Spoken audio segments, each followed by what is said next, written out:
자, 오늘 성경 말씀은 누가복음 18장입니다. 누가복음 18장 9절부터 14절까지 말씀입니다.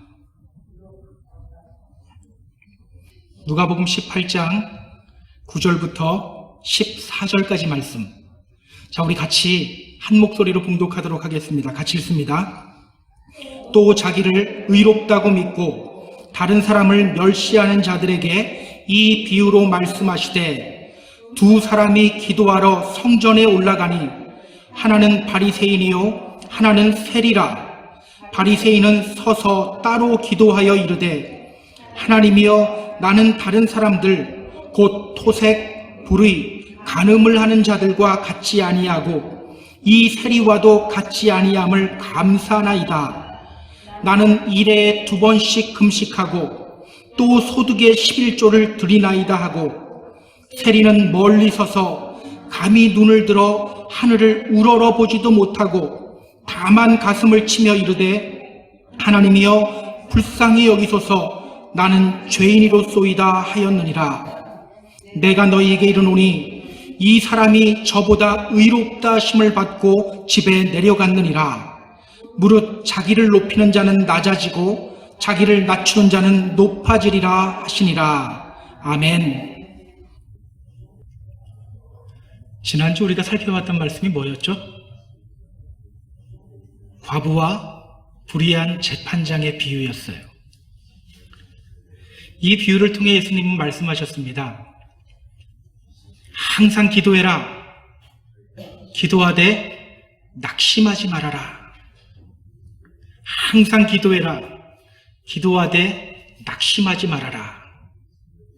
오늘 본문은요, 계속해서 이어져요. 오늘 본문에는요, 2명의 기도하는 사람이 등장합니다.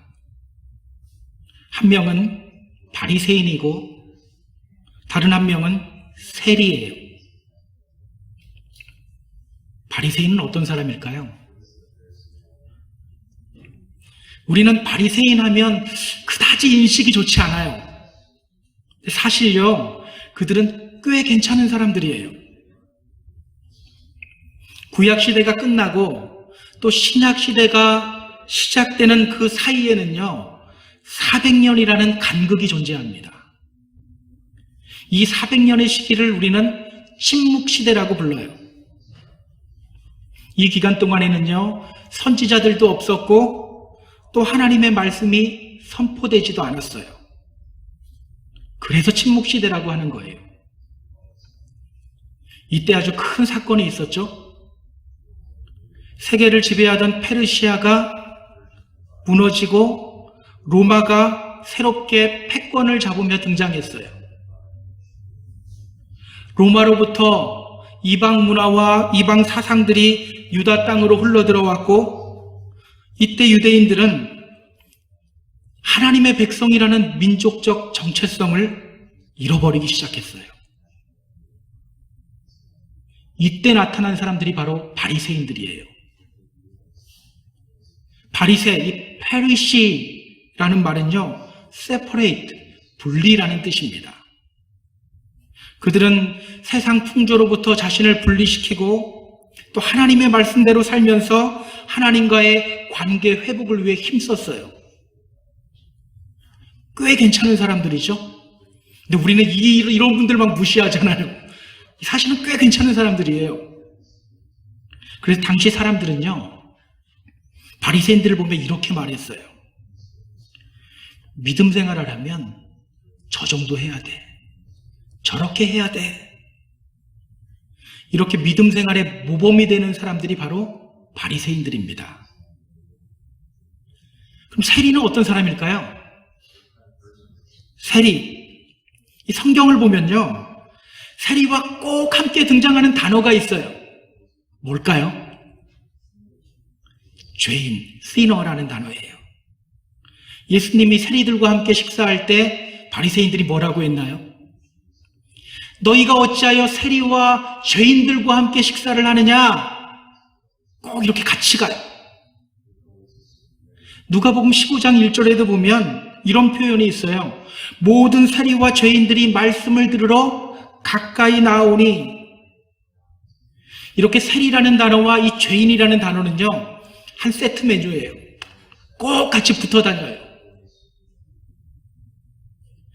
당시 정복국이었던 로마는요, 세리들을 임명할 때 입찰 제도를 썼어요. 저는 이만큼을 걷어서 로마에 바치겠습니다. 이 사람들이 제안을 하거든요. 그러면 그 제안을 듣고 가장 많은 액수를 제시한 그 사람을 세리로 임명했어요. 그렇게 그들은 사람들로부터 세금을 걷고 또 거기서 자신의 이득을 남겼습니다. 당시 사람들, 이 세리들을 바라보는 사람들의 눈이 어땠을까요? 그야말로 같은 동족의 피를 빨아먹는 사람들이에요. 저런 나쁜 죄인, 매국노, 상종하지 말아야 될 사람, 이것이 바로 당시 세리들을 바라보는 사람들의 시선이었어요. 오늘 이 두 사람이 한 공간에서 기도하고 있어요. 오늘식으로 이야기하면 존경받는 지식인과 또 동네, 완전 동네 양아치가 한 공간에서 기도하고 있는 거예요. 그런데 오늘 예수님은요, 아주 충격적인 말씀을 하셔요. 오늘 본문 마지막 절인 14절 한번 볼까요? 내가 너희에게 이르노니 이 사람이 저 사람보다 의롭다 하심을 받고 집에 내려갔느니라. 무릇 자기를 높이는 자는 낮아지고 자기를 낮추는 자는 높아지리라. 오늘 예수님은 말씀하셔요. 저 바리새인이 아니고 이 세리가 의인이다. 저 바리새인이 아니고 이 세리가 의로운 사람이다. 아마 그 자리에 있던 사람들은요, 자기의 귀를 의심했을 거예요. 아니, 지금 예수님 무슨 소리 하는 거야? 어떻게 바리새인이 의인이 아닐 수가 있어? 어떻게 저 나쁜 세리가 의인일 수 있어? 예수님 이상한 거 아니야? 아마 이런 의문이 들었을 거예요. 오늘 예수님은 왜 이런 충격적인 발언을 하셨을까요? 이 비유를 통해서 오늘 예수님이 우리에게 말씀하시려고 하는 것이 뭘까요? 오늘 본문을 통해서 우리가 함께 알아보도록 하겠습니다. 왜 예수님은 이 바리새인을 향해 의인이 아니라고 했을까? 왜 예수님은 이 바리새인을 향해 의인이 아니라고 했을까? 그는 누구에게나 존경받는 사람이에요. 소위 믿음 좋은 사람이에요. 그런데 예수님은 그를 향해 의인이 아니라고 합니다. 왜일까요? 그의 기도를 살펴보면서 우리가 그 이유를 좀 함께 알아봤으면 좋겠어요. 11절, 12절 보시기 바랍니다. 바리새인의 기도의 내용이거든요. 11절, 12절. 자, 우리 함께 읽습니다. 바리새인은 서서 따로 기도하여 이르되 하나님이여 나는 다른 사람들 곧 토색, 불의, 간음하는 자들과 같지 아니하고 이 세리와도 같지 아니함을 감사하나이다.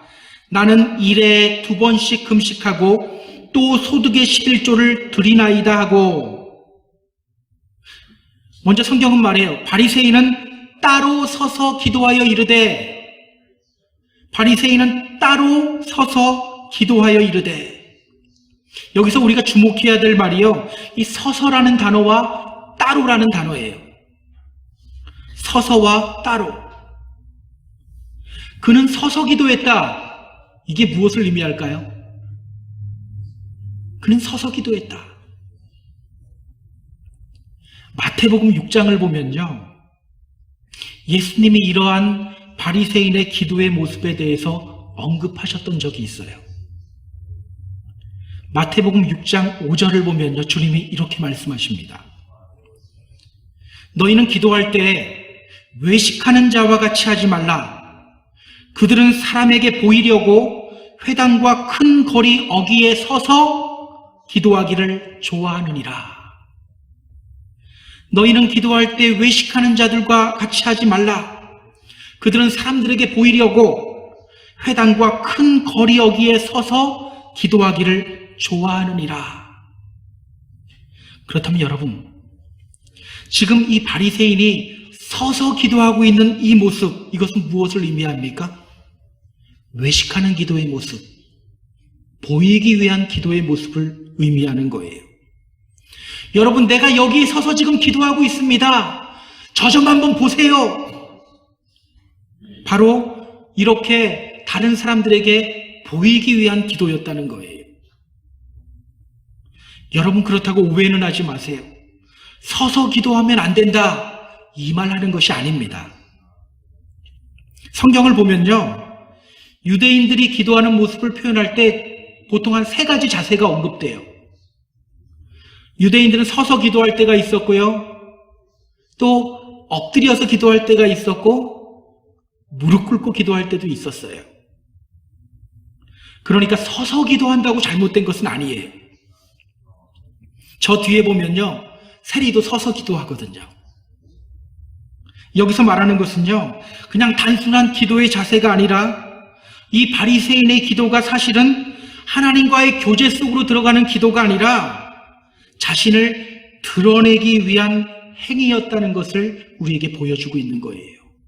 자기를 드러내기 위한 행위였다. 그렇다면 여러분, 따로 기도했다는 것은 무엇을 의미할까요? 그는 따로 기도했다. 요즘 어떤 교회에 가보면요, 장로님들만 앉는 지정석이 따로 있는 경우가 있어요. 그런 경우들이 있죠. 당시 성전에도 바리새인들만이 기도할 수 있는 지정석이 있었어요. 그래서 어떤 성서학자들은요, 그가 따로 기도했다, 이 말이 그가 바리새인들만 기도하는 그 자리에서 기도했다라는 것을 의미한다라고 해석하기도 합니다. 물론 그렇게 볼 수 있어요. 그런데 단순히 그렇게만 보면 안 돼요. 오늘 이 부분을요, 헬라어 성경으로 보면 이렇게 표현하고 있어요. 프로스 헤아우톤. 이 말은요, 자기를 향하여 라는 뜻이에요. 자기를 향하여. 그렇다면 여기서 그가 따로 기도했다, 이것이 의미하는 것이 뭡니까? 하나님을 위한 기도가 아니라 자기를 위한 기도였다는 거예요. 우리는 이 따로라고 한국말 성경이 번역을 하다 보니까 우리는 저 멀리 따로 떨어져서 기도했나, 자꾸 이렇게만 생각하는데 그 뜻이 아니라 그는 자기를 향하여 기도했다라는 것을 의미하고 있는 거예요. 우리 그의 기도의 내용을 한번 볼까요? 11절, 12절 다시 한번 보시기 바랍니다. 그는 오늘 기도해요. 하나님이여, 나는 다른 사람들, 곧 토색, 불의, 간음을 하는 자들과 같이 아니하고 이 세리와도 같이 아니함을 감사하나이다. 나는 일해에 2번씩 금식하고 또 소득의 11조를 드리나이다. 오늘 그는 뭐라고 합니까? 하나님, 저는 토색하지 않았습니다. 강도질하지 않았습니다. 하나님, 나는 불의한 일을 저지르지 않았습니다. 하나님, 나는 간음하지 않았습니다. 하나님, 나는 일주일에 2번씩 월요일, 목요일 되면 금식합니다. 하나님, 나는 11조도 드립니다. 지금 이 바리새인의 기도가 어떻게 들리십니까? 여기서 우리가 눈여겨봐야 하는 표현이 있어요. 여러분, 이 기도의 내용 가만히 보세요. 가장 많이 나오는 단어가 뭘까요? 뭐라고요? 사실은 나라는 단어입니다. 나. 우리 한국말 성경을 보면 나라는 단어가 몇 번 나오죠? 2번 나와요. NIV 영어 성경을 보면 몇 번 나올까요? 3번 나와요. 헬라어 성경에는 몇 번 나올까요? 5번 나와요. 이 짧은 기도에서 나라는 단어가 5번이나 나와요. 나는 강도질하지 않았습니다. 나는 불의한 일 저지르지 않았습니다. 나는 간음하지 않았습니다. 나는 금식합니다. 나는 11조합니다. 계속해서 이 짧은 기도에 나라는 단어가 계속해서 나와요. 이것이 바로 오늘 예수님이 이 바리새인을 향해 너는 의인이 아니다라고 말한 이유입니다. 이런 표현이 있죠. A라고 쓰고 B라고 읽는다. 이런 표현 들어보셨나요? A라고 쓰고 B라고 읽는다. 예를 들어서 사랑이라고 하는데 이 사랑이 아니라 집착의 모습을 보일 때가 있어요. 그때 우리는 이런 표현이에요. 저 사람은 사랑이라고 쓰고 집착이라고 읽는다. 이 바리새인의 기도가요, 바로 그런 경우예요. 분명 그는 하나님을 향해 기도해요. I thank you God, 하나님 감사합니다 라는 기도로 시작해요. 그런데 그 기도의 내용은 자기 자신이에요. 자기가 얼마나 괜찮은 사람인지, 자기가 얼마나 하나님 앞에 의로운 사람인지 이거 드러내기 바빠요. 지금 하나님이라고 쓰고 나라고 읽고 있는 거예요. 여러분, 교만이 뭡니까? 성경은요, 교만을 아주 큰 죄로 여겨요. 왜 성경은 교만을 큰 죄로 여길까요? 교만이란 단순히 잘난 체 하는 것이 아니기 때문이에요. 하나님이 올라갈 자리에 자기가 올라가는 것이 바로 교만이기 때문이에요. 하나님이 올라갈 자리에 자기가 올라가는 것, 이것이 바로 교만이에요. 오늘 이 바리새인의 기도가 그렇지 않습니까? 처음에는 하나님의 이름을 부르며 시작합니다. 그런데 어느 순간부터 하나님이 아닌 자기 자신이 더 드러나요. 저는 이러한 현상을요, 이렇게 표현하고 싶어요. 믿음을 가장한 교만. 믿음처럼 보이는 교만. 오늘 우리가 가장 경계해야 될 것입니다. 사실은 이런 모습들이요, 우리 가운데서도 많이 나타나고 있어요. 처음에는 순수한 마음으로 하나님께 열정 쏟아요. 그런데 어느 순간부터 하나님이 있어야 할 자리에 내가 있어요. 내가 무엇을 했고, 내가 어떤 사람이고, 겉으로는 하나님의 이름으로 이야기하는데 실제로는 자신이 더 드러나요. 나의 열심과 헌신을 알아주지 않으면 섭섭하기도 하고 화가 나기도 하고 힘이 안 나요. 이것이 바로 믿음을 가장한 교만입니다.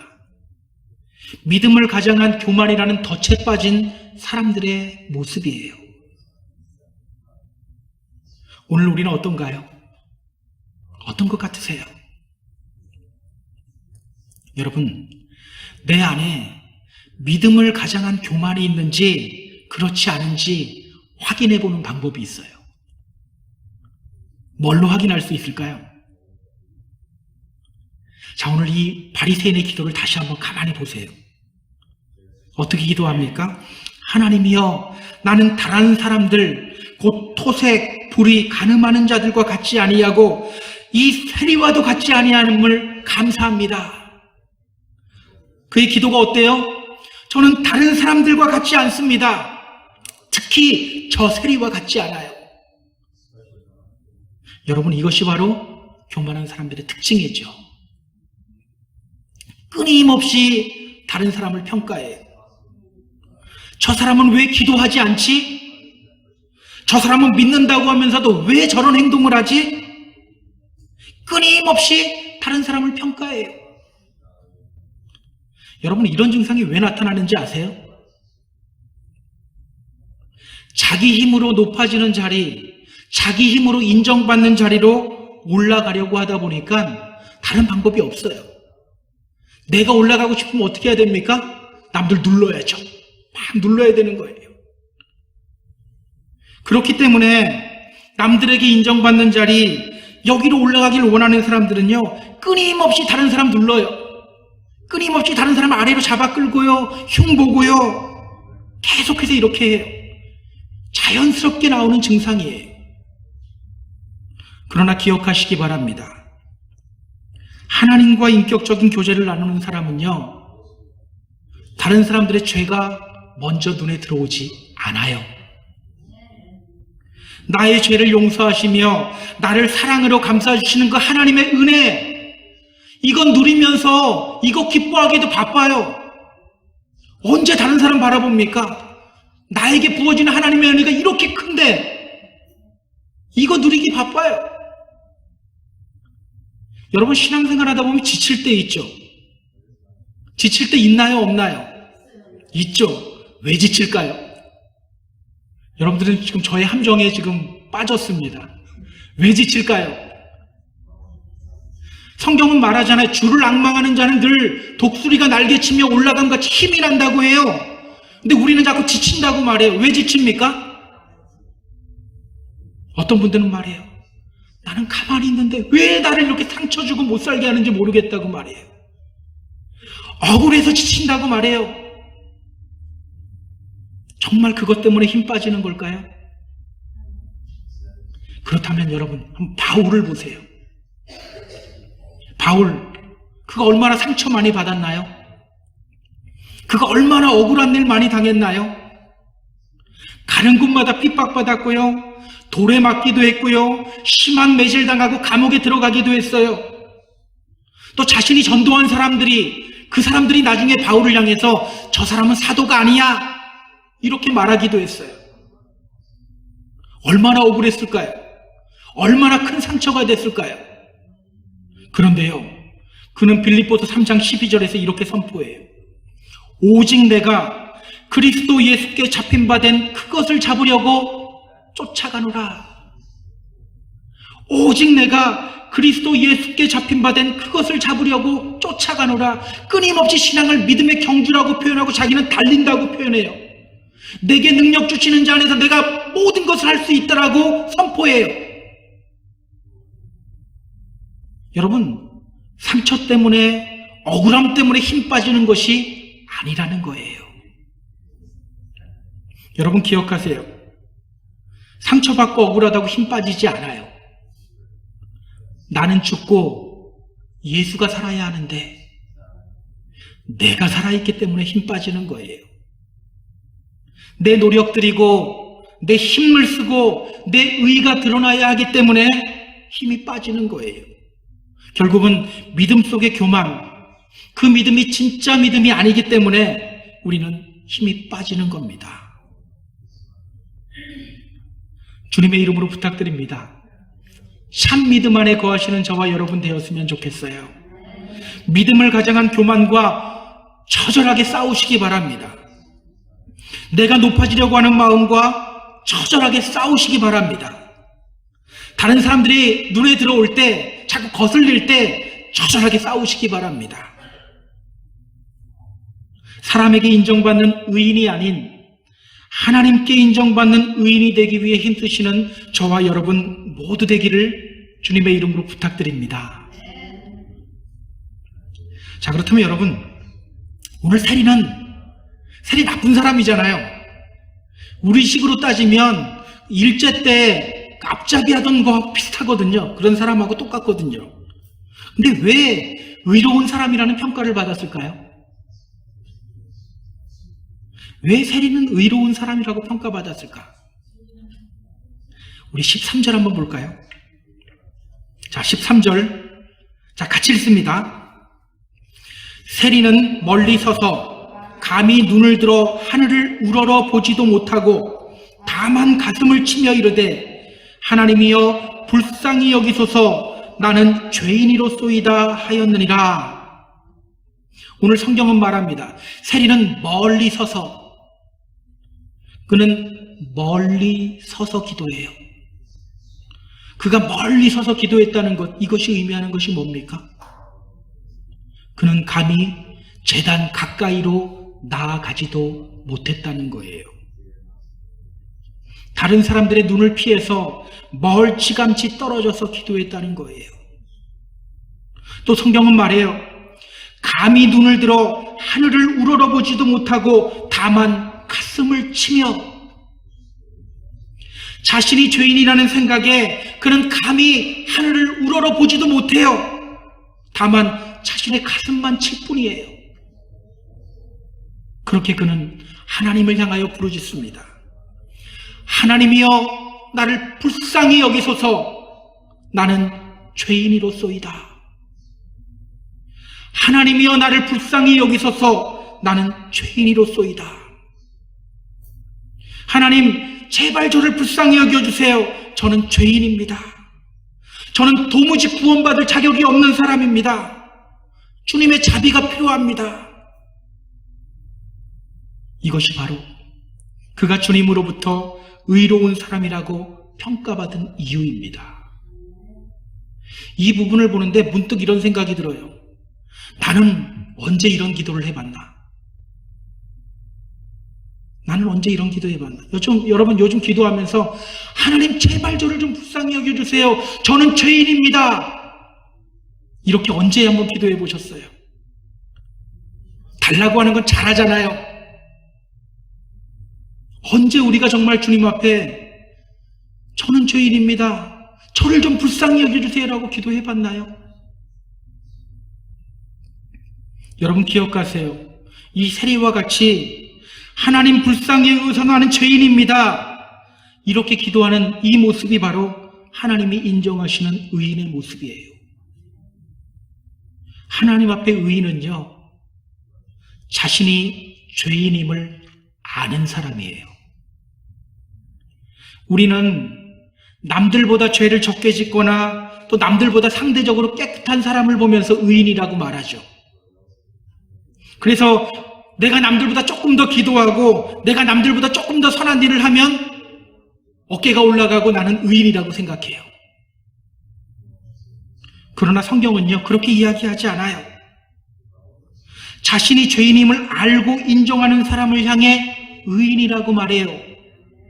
왜일까요? 왜 성경은 실제로 착한 일을 하는 사람이 아니라 자신이 죄인임을 인정하는 사람을 향해 의인이라고 말할까요? 아무리 생각해도 이상하잖아요. 여러분, 우리가 생각해 볼 것이 있어요. 죄인이 아닌 사람이 있을까요? 죄 짓지 않는 사람이 있을까요? 제가 원고에는 쓰지 않은 말인데요. 알아서 했으면 좋겠어요. 10월 마지막 날이 종교개혁주일이었어요. 여러분, 마틴 루터는 어떻게 신앙생활을 했었는지 아세요? 원래 법대를 다니다가 어느 날 밖에 나갔는데 비가 무진장 쏟아지고 천둥이 치기 시작해요. 정말 죽을 것 같았던 거예요. 그래서 그때 마틴 루터가 하나님께 서원 기도를 합니다. 하나님, 제가 여기서 만약에 살면 제가 성직자의 길을 걸어가겠습니다. 기도 잘못했죠. 살았어요. 그래서 수도원으로 들어갑니다. 근데 어느 정도로 열심히 했냐면요, 정말 죄를 안 지으려고 몸부림치기 시작했어요. 우리 어쩌다가 이럴 때 있잖아요. 나는 착하게 행동을 하는데 어느 생각으로 갑자기 나쁜 생각이 들어올 때 있어요. 그러면 바로 기도실로 가는 거예요. 하나님, 제 생각이 지금 나쁜 생각이 들어왔어요. 용서해 주세요. 그런데 마틴 루터는 나중에 어떤 고백하는지 아세요? 내가 그렇게 노력하면 노력할수록 나는 점점 더 미궁 속으로 빠져들어갔다고 말해요. 내가 그렇게 죄 안 지으려고 노력하면 할수록 나는 점점 더 미궁 속으로 빠져들어갔다. 여러분, 성경은요, 분명히 말해요. No one is righteous. 죄인이 아닌 사람은 아무도 없다. 이 세상에 의인은 아무도 없다. 로마서 3장 9절 10절은 이렇게 말합니다. 우리는 다르냐? 결코 아니라 유대인이나 헬라인이나 다 죄 아래 있다고 우리가 이미 선언하였느니라. 기록된 바 의인은 없나니 하나도 없으며, 한두 명은 좀 있다고 하면 내 안에 좀 이렇게 소망이 생길 텐데 하나도 없대요. 노력해도 없대요. 시편 14편 2절에서요 다윗은 또 이렇게 선포해요. 여호와께서 하늘에서 인생을 굽어 살피사 지각이 있어 하나님을 찾는 자가 있는가 보려 하신즉 다 치우쳐 함께 더러운 자가 되고 선을 행하는 자가 없으니 하나도 없더라. 하나님이 이 세상 볼 때 어떻다는 거예요? 선을 행하는 자가 없으니 하나도 없도다. 이렇게 성경은요, 우리 모두는 다 죄 아래에 있다고 말해요. 자신이 의인이라고 생각하는 사람들, 그 사람을 향해서는 오히려 이렇게 말합니다. 요한일서 1장 8절에서 말하는데요. 만일 우리가 죄가 없다고 말하면 스스로 속이고 또 진리가 우리 속에 있지 아니할 것이요. 스스로 의인이라고 생각하는 사람, 스스로 자신을 보면 마음 뿌듯한 사람, 난 너무 선하다. 거짓말하는 거라고 이야기하는 거예요. 거짓말하는 거고 진리가 그 속에 없다. 여러분, 진리가 그 속에 없다는 말이 무슨 뜻일까요? 진리가 누구입니까? 예수 그리스도예요. 내가 곧 길이요 진리요 생명이니. 진리가 없다라는 말은요, 그 안에 예수가 없다라는 거예요. 스스로 프라이드를 느끼는 그런 사람들 안에는 예수가 없다라는 거예요. 왜 없을까요? 자기 잘못 인정해야지 깨닫게 되잖아요. 그런데 끝까지 인정하지 않고 자기가 옳다고 우기면 어떻게 됩니까? 어쩔 수 없어요. 그냥 내버려둘 수밖에 없는 거예요. 그 잘못 바로 잡을 수가 없어요. 그래서 여러분, 자신이 죄인임을 인정하는 사람이 바로 의인인 거예요. 자신이 죄인임을 인정하는 사람, 그 사람이 바로 의인이다. 왜? 우리는 스스로 의인이 될 수 없기 때문에. 주님이 만져주셔야 우리는 의인이 될 수 있기 때문에. 주님이 이 땅에 오신 목적이 무엇입니까? 내가 의인을 부르러 온 것이 아니요 죄인을 불러 회개시키러 왔노라. 이것이 바로 주님이 우리에게 오신 목적이에요. 죄인인 우리를 깨끗하게 하시기 위해서. 그래서 성경을 보면요, 하나님을 만난 사람들에게 나타나는 공통적인 반응이 있어요. 모두 다 자신의 연약함을 인정하고 자신이 죄인임을 인정해요. 이사야 선지자, 그는 하나님 만났을 때 이렇게 고백합니다. 나는 입술이 부정한 사람입니다. 나는 입술이 부정한 사람입니다. 베드로 사도 역시 자신에게 찾아온 예수님 보면서 이런 고백을 해요. 주여 나를 떠나소서, 나는 죄인이로소이다. 이상하죠? 물고기 많이 잡게 해주셨는데 감사합니다가 아니라 주여 나를 떠나소서, 나는 죄인입니다. 이것이 주님 만난 사람들에게 나오는 반응이에요. 방을 깨끗하게 청소했어요. 정말 방 깨끗하게 청소했는데 창틈으로 한 줄기 빛이 쫙 보이면 그 빛 사이로 뭐가 보이기 시작합니까? 먼지들이 보이기 시작. 이상하죠? 나는 분명히 깨끗하게 청소했는데 그 빛이 비치면 그 사이로 먼지가 한두 개만 보이면 괜찮은데 수많은 먼지들이 보여요. 여러분, 바로 이와 같은 현상이 나타나는 거예요. 기억하세요. 하나님을 인격적으로 만나게 되면요, 하나님께서 비춰주시는 진리의 빛이 나를 비추기 시작해요. 그러면 전에 보이지 않던 그 죄들이, 더러운 것들이 보이기 시작하는 거예요. 믿지 않을 때는 몰랐던 그런 죄들이 보이기 시작해요. 하나님께서 비춰주시는 진리의 빛이 나를 비추는 거예요. 그때 우리는 이렇게 고백해요. 주님, 저를 불쌍히 여겨주세요. 저는 죄인입니다. 그때 주님의 은혜가 임하게 되는 거예요. 그때 우리는 그 은혜로 말미암아 주님의 만지심 아래에 놓이게 되고 주님이 우리를 의인으로 만들어 가시는 거예요. 우리가 착각하는 게 있어요. 내가 의인이 되자. 아닙니다. 주님이 나를 의인으로 만들어 가시는 거예요. 이 차이를 잘 알아야 돼요. 그래서 정말 구원받은 사람은요, 결코 자기 자신에게 후한 점수 주지 않아요. 나 이런 사람이야 라는 가면 다 벗어요. 나 이렇게 좋은 일 하는 사람이야, 이 가면 다 벗어요. 선한 일을 하고도 이렇게 고백합니다.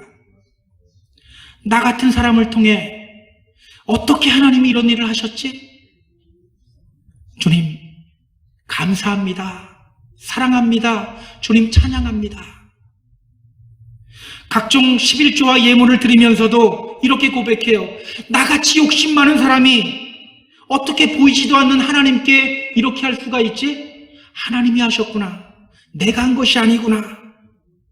그렇게 깜짝깜짝 놀라면서 자신을 변화시키는 하나님을 찬양하는 거예요. 여러분, 이것이 바로 성경이 말하는 겸손 아닙니까? 우리는요, 아니 저 잘 못해요. 아니 저 잘 몰라요. 이게 겸손인 줄 아는데요. 여러분, 하나님이 원하는 겸손은요, 나 죽이는 거예요. 나 부인하는 거예요. 내 생각과 계획을 버리고 말씀 위에 서는 것이 바로 하나님이 원하시는 겸손이에요. 여러분, 14절 보시기 바랍니다. 자, 14절, 자, 우리 함께 읽습니다. 내가 너희에게 이르노니 이 사람이 저보다 의롭다 하심을 받고 집에 내려갔느니라. 무릇 자기를 높이는 자는 낮아지고 자기를 낮추는 자는 높아지리라 하시니라.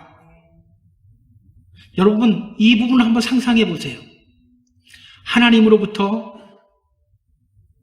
의인이라고 인정받고 돌아가는 이 세리의 발걸음 어땠을까요? 집으로 돌아가는 발걸음이 얼마나 힘이 났을까요? 난 죄인인데, 난 분명히 죄인인데 주님이 나를 의인이라고 하네. 매일매일 죄를 짓는 자신에게서 벗어날 수 있는 힘이 생겼을 것 같아요. 하나님을 더욱더 앙망할 수 있는 힘이 생깁니다. 저는요, 오늘 이러한 세리의 모습이 우리에게 큰 도전이 되었으면 좋겠어요. 늘 하나님과 사람 앞에 겸손함으로써 주님이 주시는 은혜를 누리고 하나님 앞에 의인으로 인정받는 저와 여러분 모두 되기를 주님의 이름으로 소망합니다. 어느 날 하나님이요, 아브라함에게 나타나셔서 말씀하셨어요. 내가 저 소돔과 고모라 땅 멸망시켜버리겠다. 그때 아브라함이 하나님께 말합니다. 주께서 의인과 악인을 함께 멸하시려고 합니까? 만약 성중에 의인이 50명이 있으면 어떻게 할래요? 하나님이 말씀하셔요. 만일 내가 의인 50명 찾는다면 멸망시키지 않을 거야. 아브라함이 다시 물어요. 그렇다면 의인 45명이면 어떻게 할래요? 45명이라도 멸망시키지 않을 거야. 그럼 40명이 있다면요? 그래도 용서할 거야. 30명이 있다면요? 그래도 용서할 거야. 20명이 있다면요? 그래도 용서할 거야. 저는 이 정도까지 갔으면 하나님이 아브라함 꿀밤 팍 쳤을 것 같은데 아브라함 하나 또 가요. 그럼 10명이면 어떻게 할래요? 그 10명으로 인하여 내가 소돔과 고모라를 멸망시키지 않을 것이다. 예레미야서에서는요, 또 이렇게 말해요. 너희는 예루살렘 거리로 빨리 왕래하며 그 넓은 거리에서 찾아보고 알라. 너희가 만일 공의를 행하며 진리를 구하는 자를 한 사람이라도 찾으면 내가 이 성을 사하리라. 한 사람이라도 찾으면 내가 이 성을 사하리라. 사랑하는 펜사클로 한인교회 성도 여러분, 우리 하나님은요, 이렇게 간절히 의인 한 사람을 찾는 분이세요. 의인 한 사람의 무게는요, 우리 가정 전체의 무게와도 같고 우리 교회의 전체의 무게와도 같고 이 세상 전체의 무게와도 같아요. 오늘 사람 앞에 의인이 아닌 하나님 앞에 의인이 되기를 결단하는 시간이 되었으면 좋겠어요. 우리 자신을 죽이고 믿음을 가장한 교만으로부터 승리하는 삶 살아가시기 바랍니다. 늘 죄인임을 고백하고 하나님의 만지심에 여러분을 맡기시기 바랍니다. 그렇게 사람 앞에서는 조금 떨어질지언정 하나님 앞에서 의인이 되는 저와 여러분 모두 되기를 주님의 이름으로 축복합니다. 축복합니다. 자, 우리 같이 찬양하며 나아갈 텐데요. 내가 그리스도와 함께 십자가에 못 박혔나니 그런즉 이제는 내가 사는 것이 아니요 오직 내 안에 예수께서 사신 것이라. 하나님, 내 안에 살아있는 내가 너무나도 많습니다. 이제는 내 안에 그리스도가 살아가길 원합니다.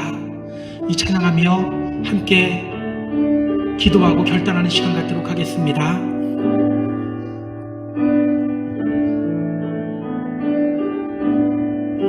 내가 그리스도와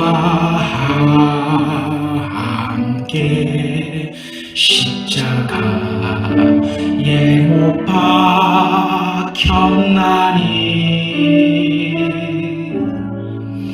그런즉 이제 내가 산 것 아니요 오직 내 안에 예수께서 사신 것이라. 이제 내가 육체 가운데 사는 것은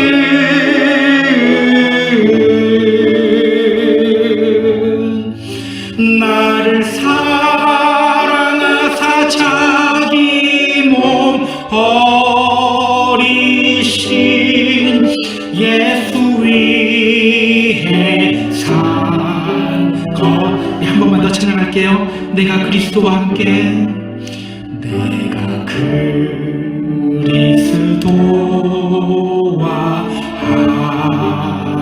함께 십자가에 못 박혔나니 그런즉 이제 내가 산 것 아니요 오직 내 안에 예수께서 사신 것이라. 이제 내가 육체 가운데 사는 것은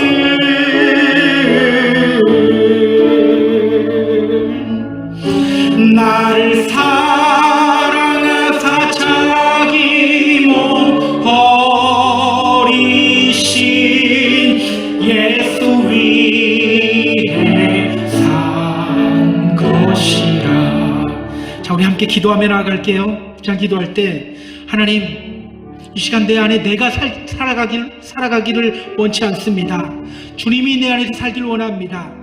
내가 드러나는 건 교만이요 믿음이 아니라는 걸 우리가 깨닫고 우리 안에서 주님이 다시 한번 살아나기를 원합니다.